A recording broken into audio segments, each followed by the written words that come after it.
lessons for Nigeria's democracy is Arise News analyst Shabali. Good, Mr. Shabali. Of course, we've seen the reactions both at home and in Ghana saying that the process was one worthy of emulation. What's your take?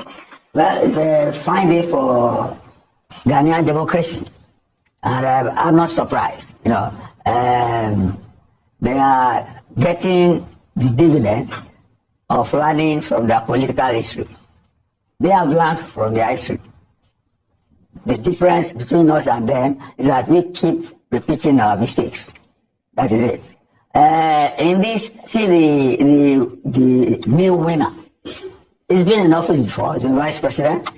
He's been president. He was president when the incumbent died. And he has been president winning election.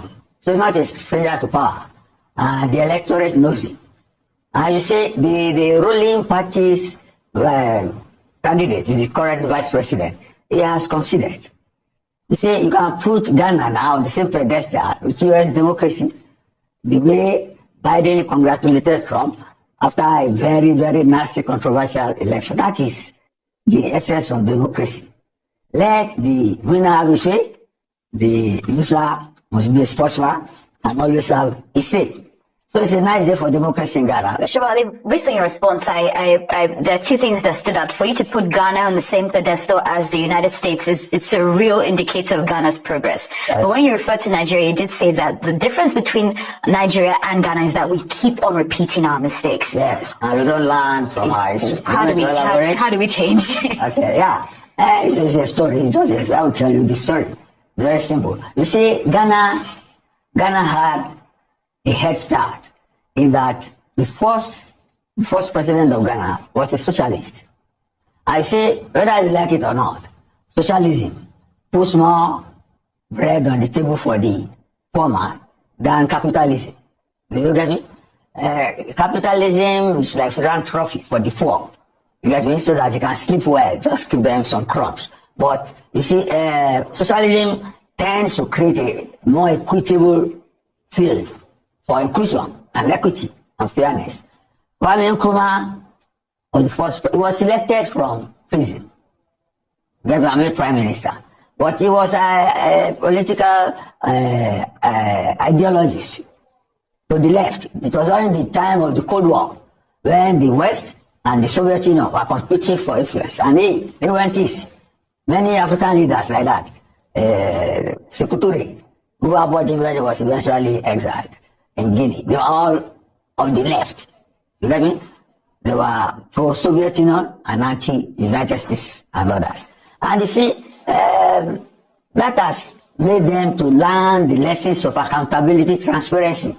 You get me? For a legitimate government. And then again, there is this dark side of Ghana. Corruption was made most undesirable by Jerry Rawlings. And one day he killed 3 former heads of state in the military.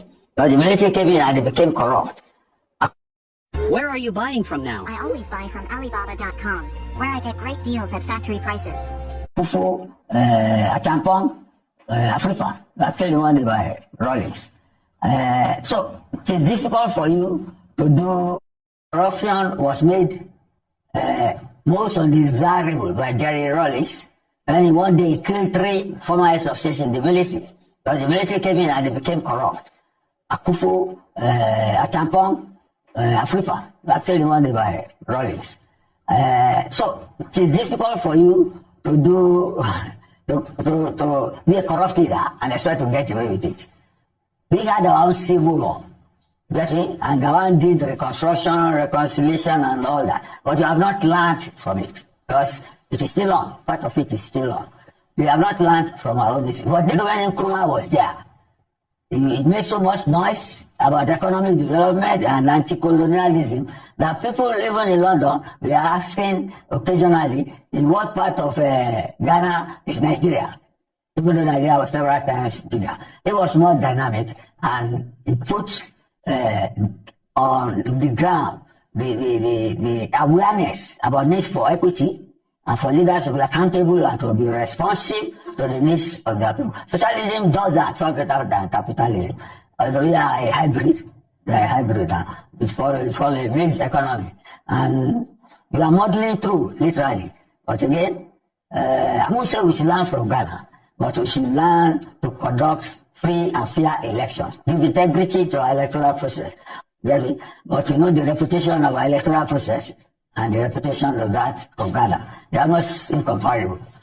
Although, in terms of magnitude of problems, we have far, far more problems than they. So, Shivali, so many things you've highlighted. We have more problems. The magnitude of problems, we have a lot more. But you said that you are still clinging to hope in spite of the situation of our electoral process. So what are those indicators that keep your hope alive? What do you see in place right now that's still keeping hope alive in our process that we might be able to build from? So we should be striving at making the election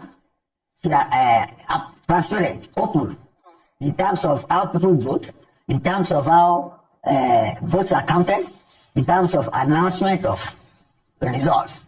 And we should discard this. We haven't heard of any peace commission for the Ghana election. We always had that in place because a candidate who lost 3 times before became head of state was certain would bring down the whole country before he became president. Nobody has said that in here. You can see what happened in Ghana. Somebody who's been in and out, and then the incumbent, the candidate incumbent is as lost out and as considered. That's democracy. That's legitimacy. Guys, so today's election in Ghana. Hey God. So, as a Nigerian, experiencing election in Ghana for the very first time, I just want to share my legit experience with you guys. Okay, so yesterday I was all over the place. I was like, hey, tomorrow is election. What am I going to eat since I didn't cook anything? So I was like, I was just thinking it's just going to be like the same way it is back home in Nigeria. So I was like, I'll just go get food I keep in the fridge so that, today I could just microwave it or something. But I kind of got busy, and then I was like, let tomorrow come. Anyhow. I have something in the fridge already. So I'm like, even if I don't get any other thing else, I'll just make do what I have. So now, this is today. And I wake up and there's noise outside. I'm like, what's this noise? Maybe there's, issues or something. And then I'm like, okay, let me just have my bath and then just go downstairs and peep and see what's going on. So by 9, I had my bath. I went downstairs. The first thing that shocked me was the shops downstairs were open. Like normal day. People were just going about their business. And I'm like, what? I had to go. I was just asking questions. Did they cancel elections or something? Because look, see, back in Nigeria, it's crazy. Election day, they got basically like 3 categories of people. 1, we have the people who we say they take the risk to go and vote. Risk in the sense that anything can happen. Guys, usually it's a very crazy day. Anything can happen. So it's like, you're taking the risk to go vote because you have to watch your back, constantly watching your back. 2, we have the people who would just stock up. They would stock up. They would stock up, before that day because they don't want to go anywhere. They don't want to step outside of their house. So if they're going to be doing anything, if they're going to be observing, it's going to be on TV. They sit down and watch TV. Oh wow! So this is what's happening here. Aside that, nothing. Then the third category, the ones who will be like, I'm not voting, neither do I want to stay in my house. So they're just going to be all over the place, they're just going to be causing trouble or observing or, ready to run, stuff like that. It's crazy back home. And then I'm here and I'm saying, so when I heard, it's normal. I mean, even the Accra market is open, all the markets are functioning, everything is just a normal day. And we actually have a polling unit just opposite my house. And you wouldn't even know that something is happening there. They don't tell you, I swear. Unlike in Nigeria where you get to see policemen all over the place, just doing their stuff. There's nothing like that here. It's just very peaceful. Then I'm like, okay, there's a station very close to my house, right? A station, So I'm like, okay, let me go and see if really they're actually boarding to different parts of town. And I went there for real. It's just normal. Domi, Madina, Accra. No. And I'm like, then all the shops and, people selling food, I was worried that they won't come out today. Yeah, there, Literally, you see the crowd. In fact, it's like they have like 2 times the crowd today. I'm like, what? So like for me, it's actually a very genuine experience because I've never like experienced this here before here in Ghana, like and it's just so beautiful to see. So I actually went to make a post somewhere, and then I made a post about what I'm saying actually, and then someone was like, oh. A Ghanaian was like, well, that here in Ghana, that they just fight about, the parties and elections just online and on TV and on radio. But in real life, they're brothers, they're okay, there's no real fight anywhere, it's just talk, talk, talk. Wow, that is how it should be. Have the arguments, talk, but there should be no bloodshed. There should be no quarrels as such, fighting and all of that. So yeah, it's actually very beautiful to see. So yeah, I'm loving the experience. Duh. Well, I just thought to share, yeah.